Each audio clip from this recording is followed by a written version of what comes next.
Hello, everyone. Welcome to today's session.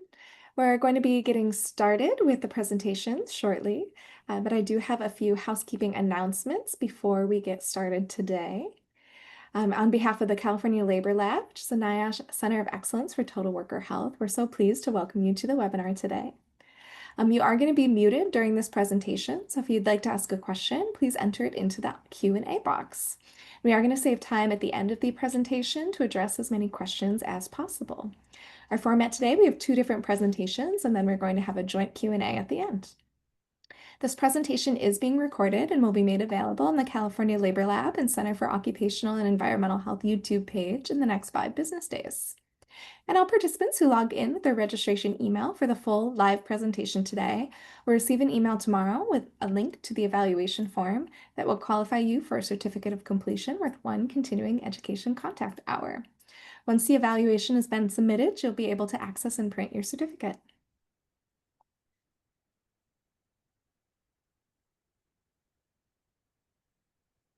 And so we have our next webinar is going to be Wednesday, June 25th on the Research to Practice R2P Toolkit and why community engagement matters. We hope to see you there. And with that, I'm going to hand it over to Alicia to introduce our presentation for today. Thanks, Michelle, and welcome everyone. My name is Alicia LaFrance. I'm the coordinator with the California Labor Lab, and I am so pleased that you've joined us today for two fabulous presentations by Dr. Nicholas Smith and Dr. Heather Amato. It's my great honor to introduce both of our speakers. They're both former participants in the California Labor Lab's pilot program.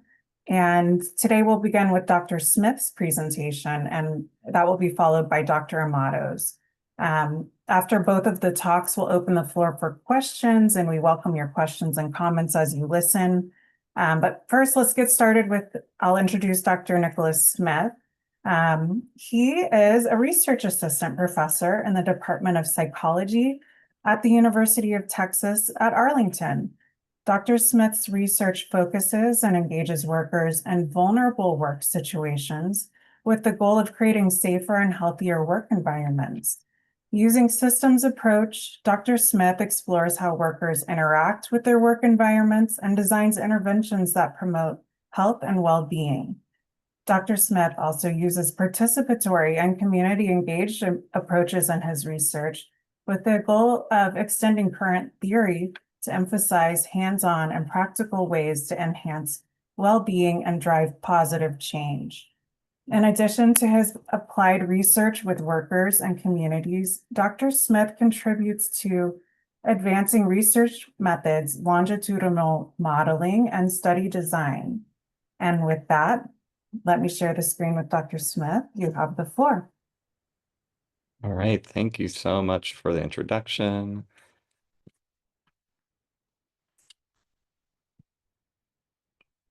I think I have our slide deck all shared now. Yes. Okay, great. Good to go. Thank you. So yes, firstly, I did want to thank all the folks over at California Labor Lab. Their support on continuing this project has been so very important. I also need to thank our other set of funders right now at Robert Wood Johnson Foundation.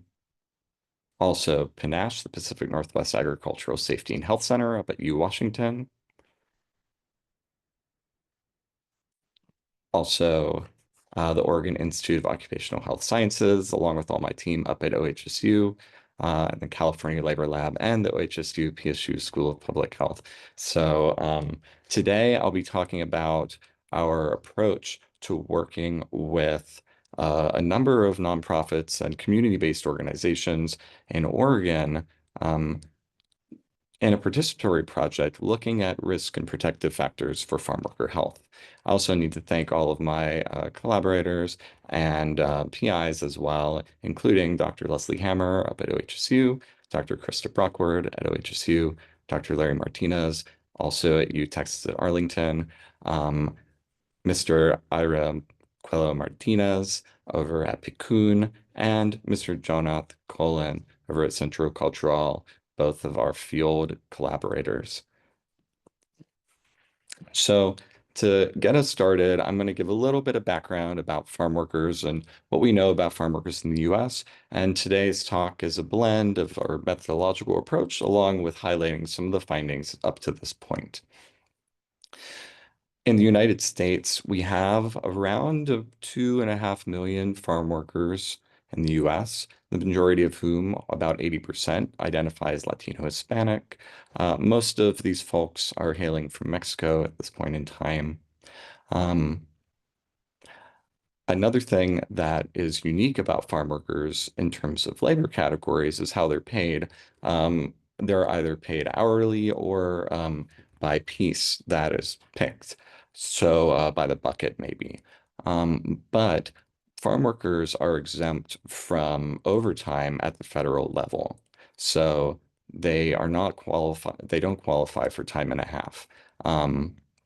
We also know that farm workers are at greater risk of experiencing a different number of health and well-being hazards, including environmental exposures, occupational exposures, such as pesticides, things of that nature, but also heat exposure, smoke exposure, and as well, psychosocial exposures. So it could be higher levels of stress, lower levels of income adequacy or job precarity. So although farm workers are not federally protected from overtime, at this point, 8 states have now enacted laws providing farm workers overtime. California is actually the first of which. Um, Oregon is most recently on this list, and with HB 4002, Oregon farm workers will qualify for overtime at 40 hours starting next year. So this law is a slow rollout law such that the first 2 years they qualified for 55 hours or more per week for time and a half. Right now, they are at 48 hours per week. And then in 2027 beyond, they'll go down to 40 hours per week. This is the way the law is written. Compliance is covered by Oregon's labor board, Basic Bully, and they also are collecting impacts from employers along with some others. In addition to the core law, there are some assistance programs for employers, such as tax credits, to help as they have this new funding model and pay model for their workers.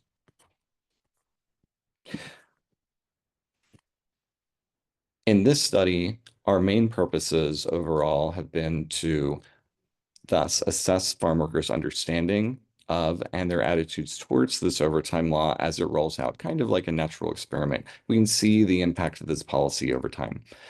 Secondly, we are looking to assess the impact of this overtime law on farm workers' psychological health and well-being. And along with that, we've been collecting some information on psychosocial and physical hazards, things such as wage theft, stressors, job insecurity, and injury rate. So I mentioned this is a community-based and participatory project. So this project cannot be done without our field partners who actually help co-drive the work together. All of this work started 6 years ago now with Martinez's team connecting on with Picun, a farm labor organization. They're a 501c3, 4, and 5, and in part uh, talk about how Cesar Chavez helped them in their early days. So they've been around for some time. And this uh, Martinez and his team got some pilot funds to do an interview project um, on different psychosocial and physical hazards that farm workers were experiencing. That part of those interview data are actually now published in the first peer-reviewed research paper from this project overall, or from this research engagement. At the same time, Dr. Hammer and Brockwood's team up at a little past that, their team at OHSU had invited a guest speaker to a speaking series much like this one that OHSU hosts. And And through that, they connected with a leader at Cocoon who spoke to them about the upcoming potential overtime law that would be passed.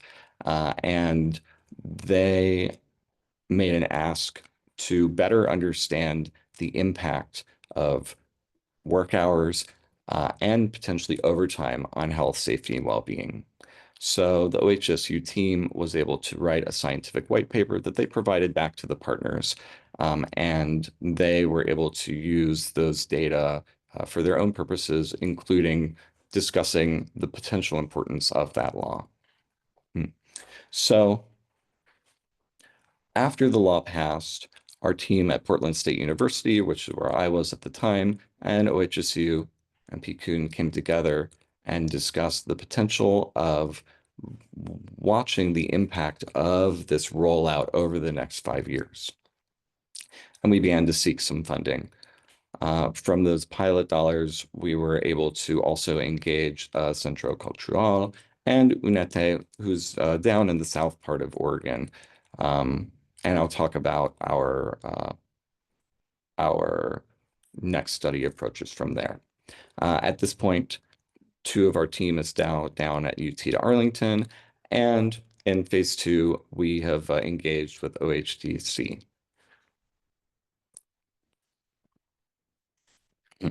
So in our approach, we really center our field work and our field workers all throughout.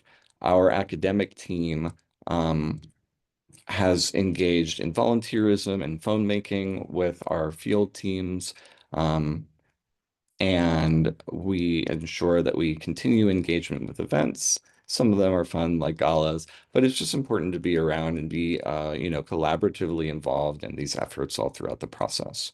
Our academic team continues to center asking what's important to our field team, and we really hope our field team members continue to ask us what we may need from them in return. We take this iterative multi-step approach throughout, always going back and forth between the two teams to co-create the project from start to finish. Our main outcomes and goals to this point were to get through some initial focus groups that would then inform an initial set of survey interviews. So we've completed our phase 1 quantitative data collection and actually are in the middle of the phase 2. We continue to focus on information and data sharing. Our first work that we've been able to create from this effort is actually an applied piece that's listed here, and that is being held by our field partners right now before it is released to the public. So we really continue to center those applied products all throughout to really give them the information they need about what the impact of this law looks like. We also have these research documents I mentioned from the first interview project, and we're working on our first research publication now that we have that first applied publication out to our field partners. So I'll discuss a bit of our approach in our phase 1 focus groups. And during that phase, we're able to complete 5 focus groups with 50 total interviewees. And the purpose was to really understand what they knew about this overtime law at this point. It was just getting going, and also the issues that were most important for us to be thinking about for our survey data collection. To thank them for their time, we provided a $50 gift card. And as I said, this really helped us inform our future survey. We also ensured that all focus groups were conducted in the community-based organization, so inside the community, along with community members and leaders there. For our agenda, we ensured that we had a lunch that was catered, and we in fact asked our field partners which kitchens and which restaurants should we be using that they trust and they know are fairly compensating all their workers. So we had the catered lunch, we offered childcare, and the goal of our session was really 2 pieces. After we went over the whole session and consented, then we gave a presentation about the purpose of this overtime law. So although we didn't measure impact, we have an intervention component in this outreach, which we try to do every time we have an outreach to any farm worker. So we give some overtime law information and updates along with who they may reach out to if they need any assistance. Then conducted focus groups and debrief at the end. This is a thematic coding project, and we use a coding scheme such as shown on the right of this screen. I'll share with you two broad representative quotes that I think really drive home the importance of engaging farm workers and really ensuring that everybody understands the purpose of these laws.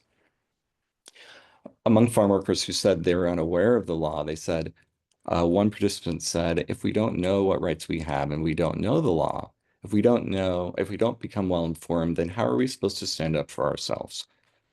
They said, your question just now is very clear when you ask, how can we help to defend yourself regarding fair salary or overtime?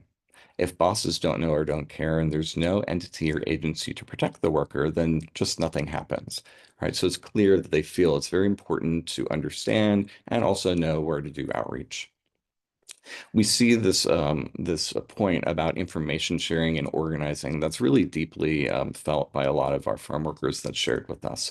This individual said, I don't know much, but at least I know it's important to come together like this. They talked about a time when they had a friend who may know about all the rules, but considering there are other people who don't know. And they identified folks from Guatemala in particular in their areas having less information. They talked about a time that a younger kid was working and got into a fight with one of the bosses or contractors. They got removed, but the fight escalated to where his finger got cut off with scissors. It took a long time to heal, and there was nothing that could be done. She reflects, I hate how that stuff happens, particularly to people who don't know any better. They get taken advantage of, right? So we see, this organizing these networks, but also knowing that you can outreach. There are agencies such as legal aid that can outreach on your behalf and keep your name out of public record if you're worried about making a formal complaint to an agency. So from there, we conducted a feasibility survey going out to Picun at an event. And here we shared some information about occupational health in Spanish with these flyers, answered questions, but also recruited for a feasibility study. These surveys we actually collected by telephone in Spanish, so old school, to collect all of the quantitative data, and those informed our larger survey interviews. Those we actually provided training for ethics training to our community partners, our field partners, and they collected the data and conducted the survey interviews on behalf of the academic team. So it's co-created questions and the data are collected out in the field among community members. For the thank you, we gave a $25 gift card. Some high-level highlights from this first initial survey. Remember, the law is just coming about. We see about half don't know about the law yet. Among those who do know, they say their employer was most likely to tell them, followed by community organizations and coworkers. We think it potentially could be important who is telling because the way the information is shared could be different, along with the resources provided. We also saw that about 40% felt that they don't have enough money to make it to the end of the month. So income inadequacy was rather common. 36% felt that they could have a difficult time finding another job. About 13% reported wage theft, and it was mostly for being paid less than the hours.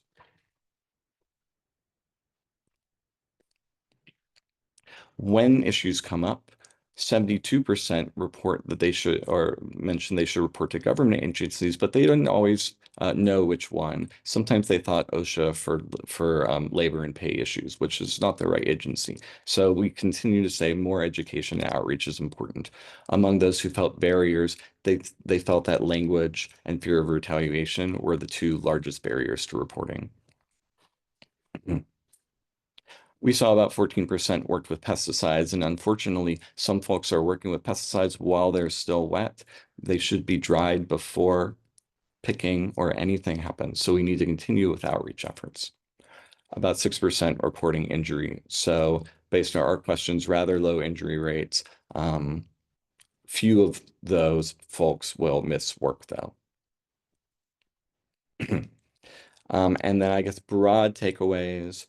We broadly see that job insecurity, wage theft, and financial stress are related to a host of more negative well-being outcomes, both psychosocial and physical.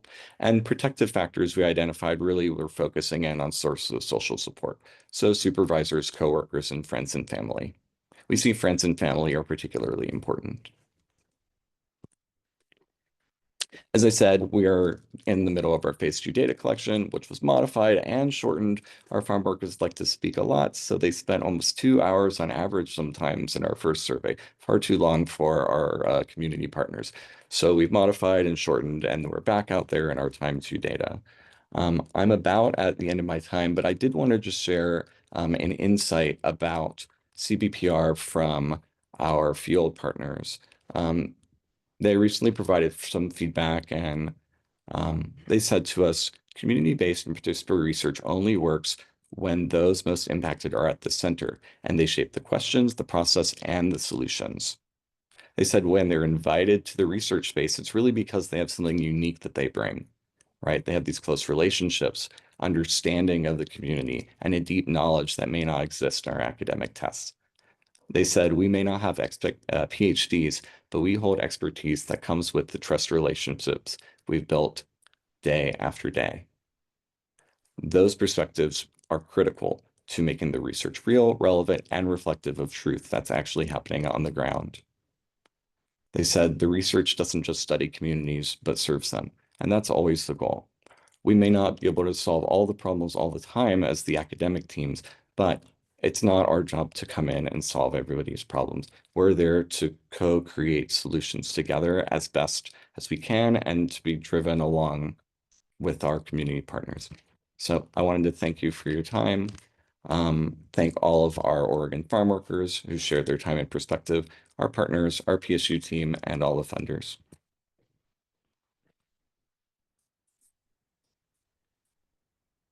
Amazing, wonderful talk. Thank you so much, Dr. Smith. And I am pleased to introduce our next speaker, Dr. Heather Amato.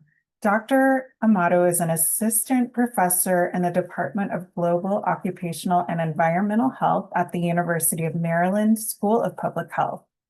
Dr. Amato is trained as an environmental epidemiologist, and her research focuses on antimicrobial resistance, or AMR for short, and the pathways through which pathogens move between people, animals, and their environments.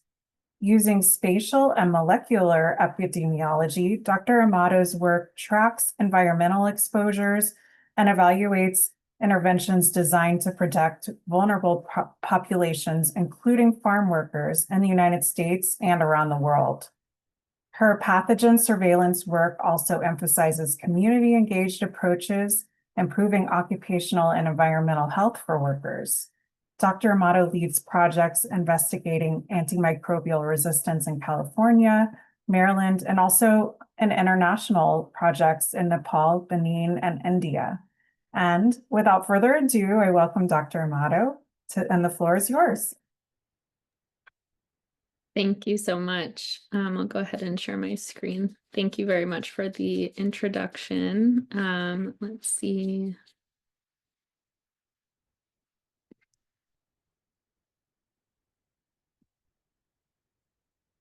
Doesn't look like my screen is sharing, so let me just try that again.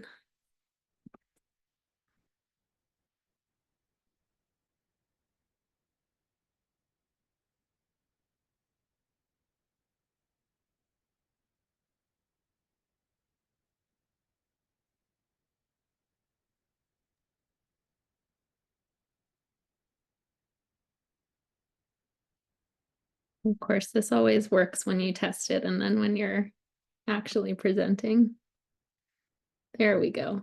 Okay. Perfect. We can see it. Thank you. Good. Thank you for confirming. All right. Thank you so much for having me. I'm really happy to be here. And I really appreciate Nicholas's presentation as well. So I'll be talking about tracking antimicrobial resistance on farms, surveillance partnerships, and protecting worker health.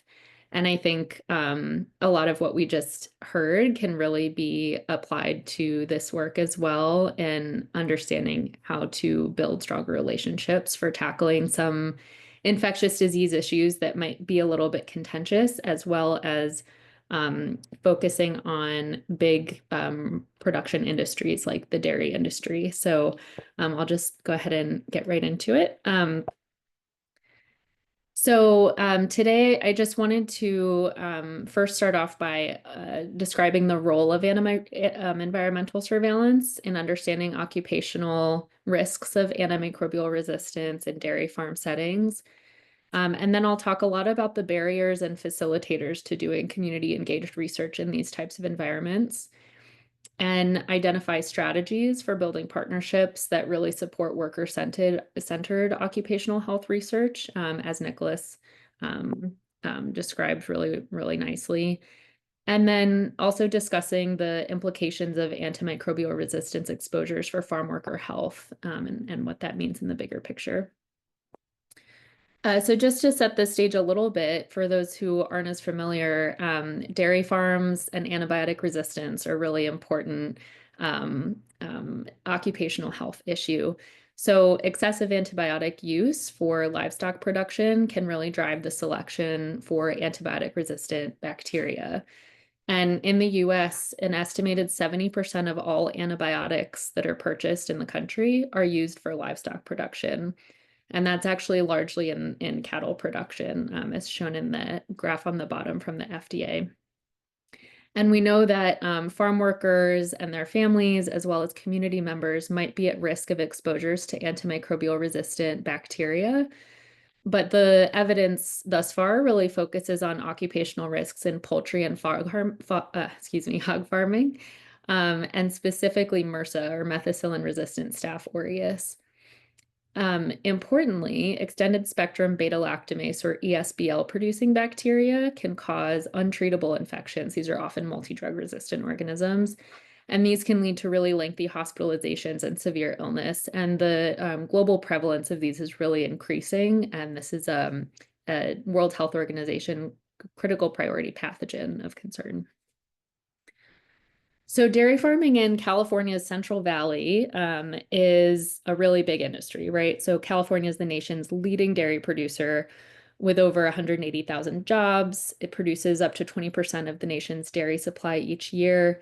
There are over 1.7 million dairy cattle and over 1,000 dairy farms. And so California is a really great place to try to understand the impacts of dairy farming on antimicrobial resistance exposures in occupational settings.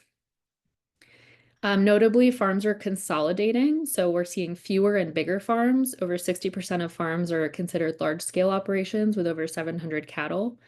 And there's a significant Latino and Hispanic workforce. And importantly, dairy work is year-round, unlike a lot of other agricultural industries. So farm owners don't just provide jobs for workers, but they often provide housing to both immigrant and undocumented workers and their families. So this is a really sensitive workforce population to engage with. So for our pilot study in California, our aims were first to characterize community and farm worker concerns related to dairy production and health. We also wanted to optimize methods for characterizing ESBL producing bacteria, those multi-drug resistant organisms, in dairy environments in the Central Valley of California, where all those dairies are concentrated. And we wanted to understand what potential environmental exposure pathways may pose the greatest risk to farm worker health. And then lastly, we were interested in understanding if the density or intensity of dairy farming, so how many farms and how many cattle, if those factors are associated with ESBL bacteria in the environment. And so we identified 10 dairy sites to sample from. and 5 green sites, which were regional parks without any dairies nearby, as a sort of comparison group. We conducted environmental sampling, and we had multiple pre-pilots. We faced a lot of challenges as we were trying to really ramp up our community engagement, and we're holding off on sampling. We did a few pre-tests, and eventually we ended up just continuing with our environmental sampling, and faced significant challenges with our engagement side of the work, which I'll talk about in a minute. So we did end up conducting our full pilot study sampling in April and May of 2024, where we collected soil, surface water, and bioaerosols. We collected mobile bioaerosols driving around near dairy farms in the Central Valley, and all of our environmental samples were collected from public sites next to roadways. Briefly, we processed our samples in the lab. I won't go into details about this, but I just wanted to highlight we had amazing undergraduate research assistants through the STEER program and through UC Berkeley's environmental engineering department. So Neha and Jackie here were some really key researchers in our lab to help process all of our samples. So big picture takeaway, all of our soil and water samples were positive for ESBL bacteria. This is not necessarily super surprising, but it was a little bit surprising to us. So these organisms are quite persistent in the environment. There are lots of different potential sources, so I'll talk about that in a second. But we wanted to delve deeper and investigate if there's a difference in maybe the concentrations or levels of these pathogens in the dairy farm environments versus our green site environments. And so we actually did find that surface water near dairies had higher levels of ESBL bacteria compared to surface waters in regional parks. We also interestingly found high levels of ESBL bacteria in all soil samples, regardless of whether they were collected from dairies or green sites. Another key finding was that more dairies within a 1 mile, 5 mile, or 10-mile radius had higher levels of ESBL acinetobacter, which is one of these key bacteria that it's an opportunistic bacteria that can cause infection, especially in young children, the elderly, and immunocompromised individuals. And we found higher levels of these in the environment associated with the density of farming. So here we see our increased concentrations of ESBL bacteria associated with farming density. And as we see more dairy farms, we see an increasing trend in our estimated levels of ESBL bacteria.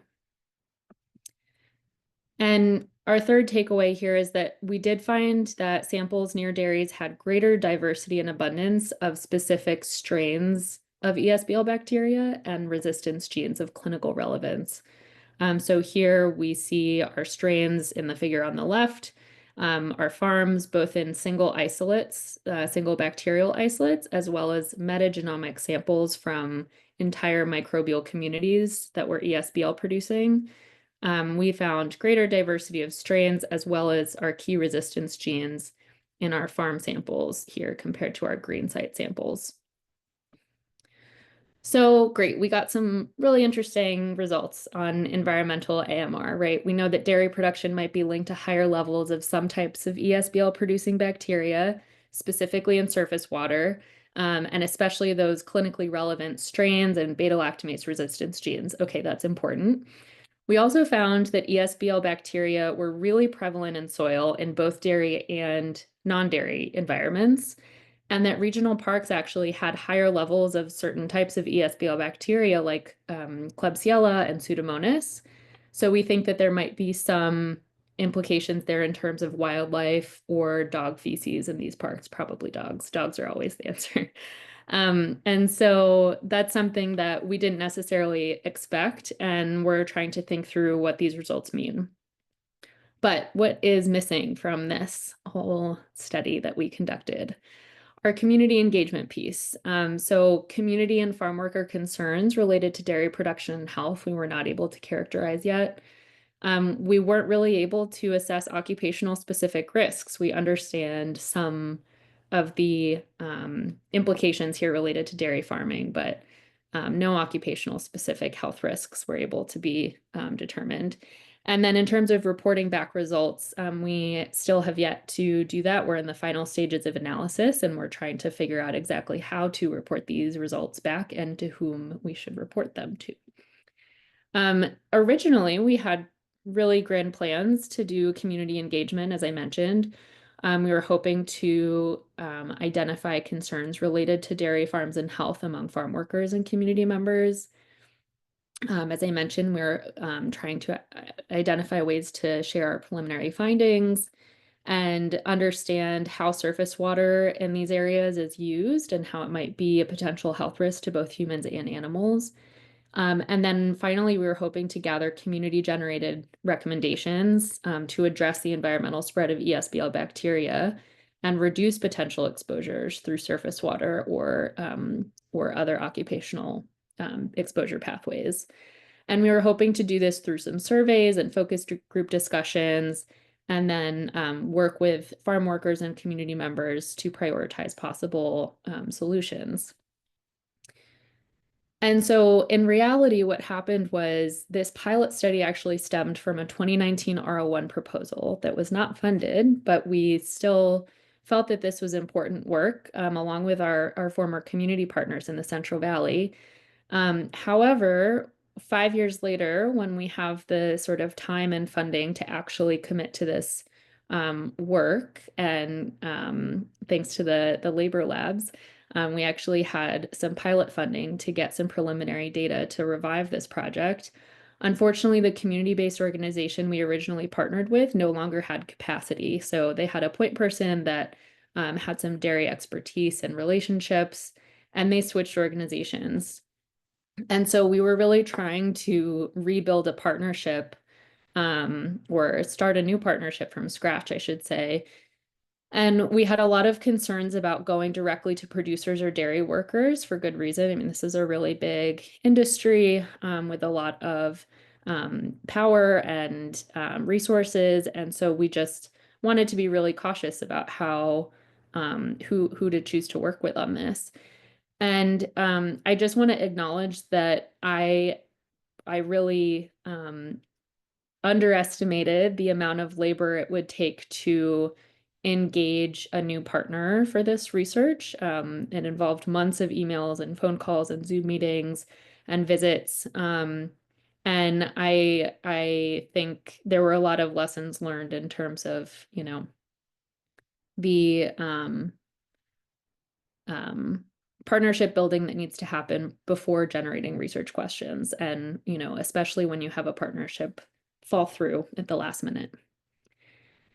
So moving forward, in California, we had this sort of researcher-led idea, and we did not have a partner at the time of the study anymore. We really focused on environmental sampling, and so our study ended up having low relevance for workers in the end. Moving forward, I'm now in Maryland at the University of Maryland. And so I'm going to talk a little bit about the opportunities there. Specifically, we have an opportunity to do real partner-led work. We have built-in partnerships via our extension program, so we can develop shared goals and co-develop all of our research methods and protocols, and we can therefore end up with a lot more occupational health relevance in our work. So in Maryland, we have a Central Maryland Research and Education Center, as well as a Maryland Agricultural Experiment Station, which includes 5 research farms. And so I've begun to partner with the Agricultural Extension Program very early on to facilitate engagement with farms and identify animal and human health priorities among farm owners, as well as learn about non-health related challenges that dairy farmers face to see if there's any other data or resource gaps that we can help fill. So dairy farming in Maryland, just briefly, it's basically just all small family farms. There's about 300 dairy farms and 42,000 cows, which is a drop in the bucket compared to California. The farms are about 200 head of cattle on average, but it is still a pretty big industry in the state and provides a lot of jobs and generates a significant amount of revenue for the state. So, and the family farms often span several generations and are often in Mennonite communities. So it's a very, very different picture and landscape than California. So since I've joined the University of Maryland, I've really focused on non-research related engagement. So I've met with faculty in agriculture and natural resources and environmental and science and technology who have longstanding dairy farm partnerships. I have met with agricultural extension specialists and county agents and have brought students into those meetings as well. And we've attended local farmer conferences to learn about producer concerns and priorities. And we've also gone on several dairy farm tours with ag extension county agents and a state ruminant specialist.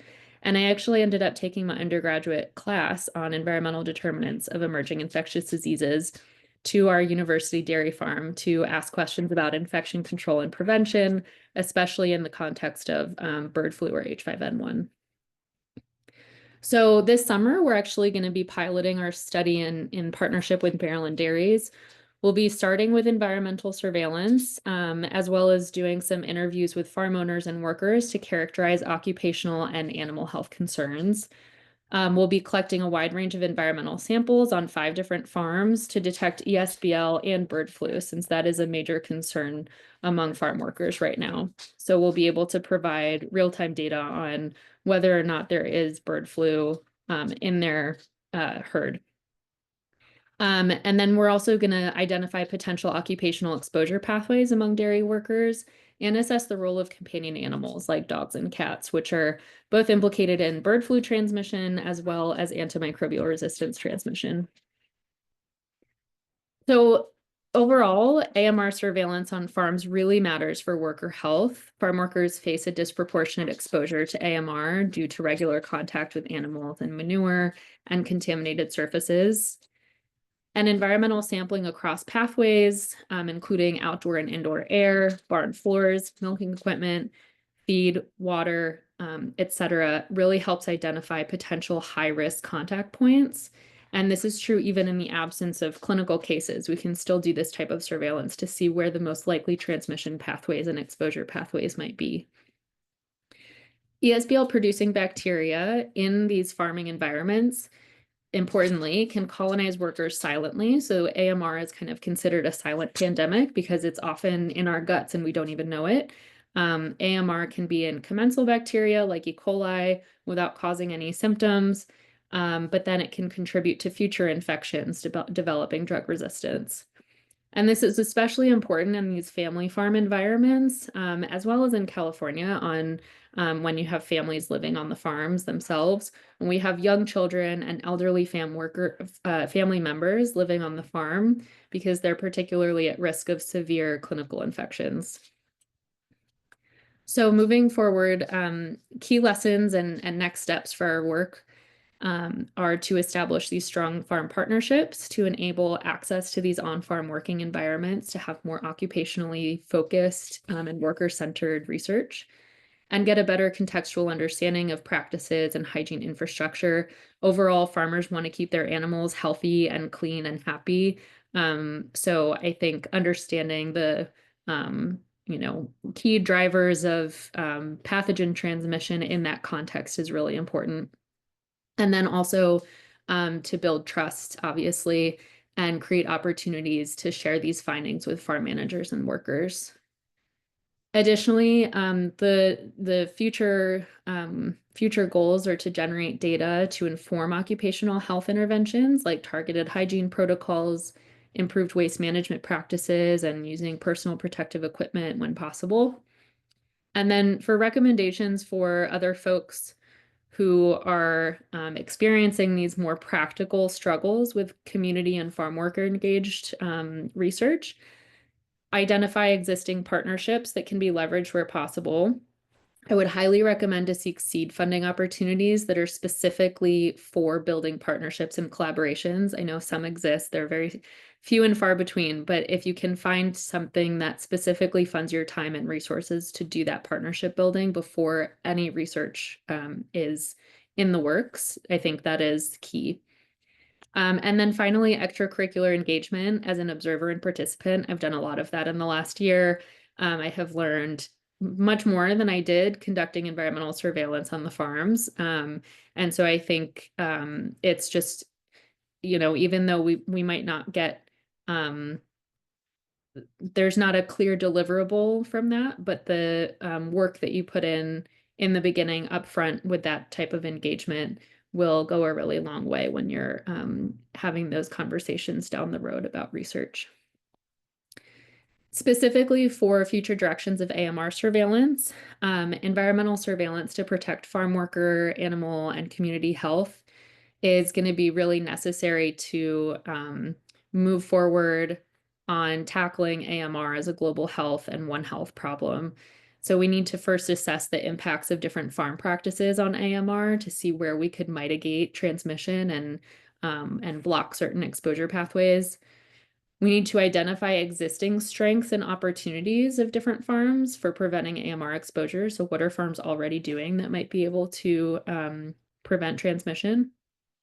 And then some more of the advanced laboratory techniques that can be used, like broad non-targeted pathogen detection, microbial source tracking, and long-read sequencing that can really determine what the specific sources of AMR in the environment are and understand mechanisms of transmission. And then finally, I think we just really need to market this as a One Health issue, which it is. So understanding how ESBL can spread between farm workers, livestock, wildlife, companion animals through these different environmental pathways is going to be really key for tackling this issue at a local and global level.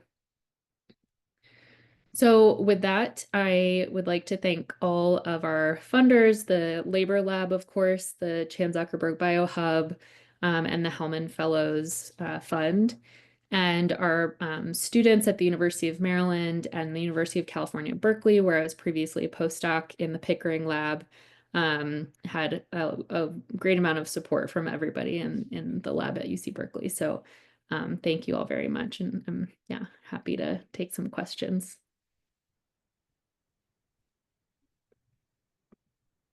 Thank you so much. What a fantastic talk. And thank you, Nicholas, Dr. Smith, for coming back on the screen. Those were fantastic presentations. And I want to invite the audience to put your questions in the chat. So far, there's one fellow researcher who wants to connect with you all offline. So we can talk about connections but first I'll open up a question about community engaged research, since both of y'all have that in common.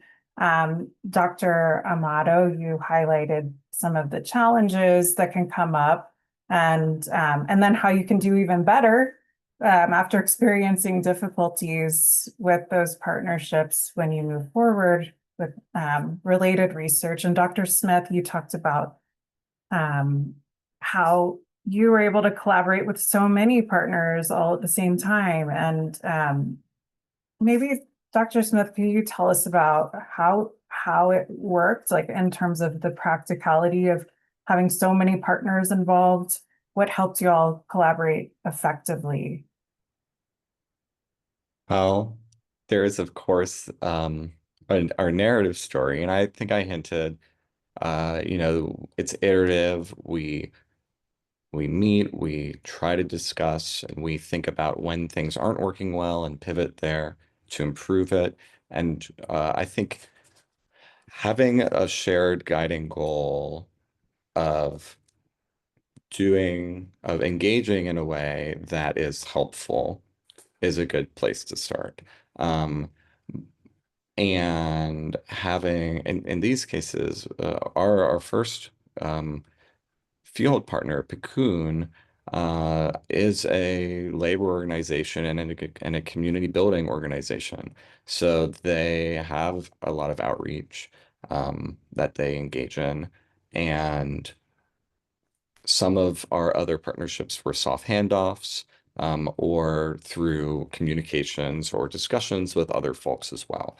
So usually we weren't cold calling. The very beginning, was a cold call for the interview study with Martinez's team, and they had capacity at that time. This is, as I said, 6 or 7 years ago now. Um, but I think that there is a lot of door knocking, especially if you are not connected in yet.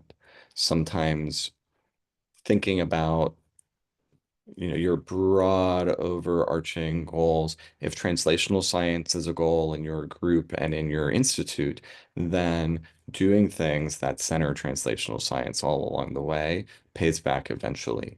But there is so much of this kind of like time spent and dead ends that people don't talk about, and pivots as well. As I said, our survey interviews, everybody came together and we thought, oh, everything is important and good. And then farm workers were speaking for 2 hours or more to our field interviewers, and sometimes about really intense, difficult topics that probably impacted our field folks because they're related to the community or part of it.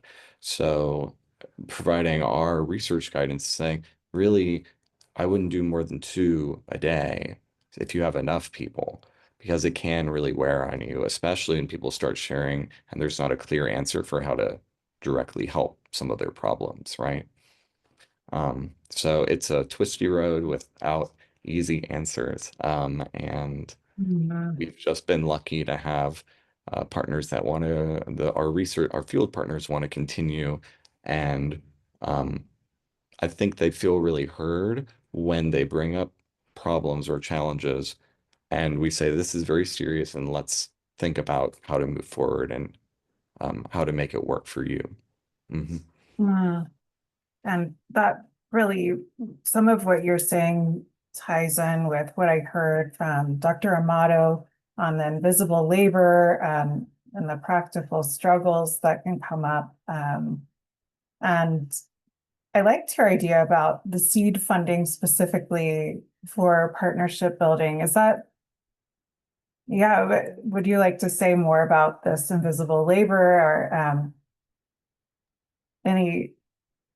Yeah, sure. I mean, I think, a lot of this looking back seemed like common sense to me. Like, of course, community partners are not going to want to jump in with a new researcher out of the blue, right? And we were in a difficult position given that we did previously have a partner and then we lost that relationship, unfortunately, to no fault of our own, I think. But then, yeah, I think I was just not expecting that amount of work that it takes. And cold emails, even I did find in the UC cooperative extension program, cold emailing, even extension workers sometimes was not an effective method because they are already maybe overburdened with they're being pulled in so many directions, extension agents. And so um, I think building those connections takes a lot of time. And I think I just wasn't as prepared to do that with the scale of the study that I was conducting for a small pilot study. I don't think that that was the right time to be really building up those relationships from scratch, from the ground up. So um, I have gotten some collaboration seed grants for global health work in the past where they fund for travel for in-person visits. And I think that the same principles apply to working domestically and with occupational communities or occupational health issues. I think getting funding to travel, be on the ground in those communities, meeting people, talking to people is 1000% worth your time and effort. And it's unfortunate that traditional research funding streams don't necessarily allocate funds for that. So sometimes you just have to kind of think outside the box and look for different institutional, like small seed grants and that sort of thing. So, and once you can develop those partnerships and demonstrate the amount of time that you're willing to commit to learning about their priorities, then you can really start to have those more fruitful conversations that generate new and interesting research ideas that go in new directions that you didn't necessarily expect. But that, creates more productive relationships and builds more trust in the end. That's so well said. And it's so worthwhile to build that trust. I mean, one of the things you highlighted was the first pilot study ended up having low relevance to workers, but that's like so much of what drives all of our interest in doing this kind of work, is that it would be relevant and helpful to people who we see and who matter and their work matters. So, and also just you're highlighting how important the rapport building is and how much work and intention that takes. I really, really respect that. I want to bring up the idea of empowering workers. We talked about a few different worker populations.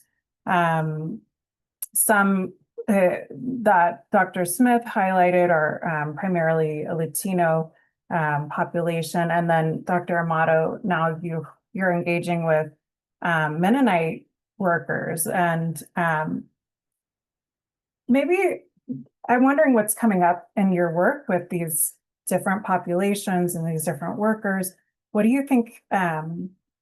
What are some of the important factors of knowing their rights, and what do they want researchers to know as we work with them?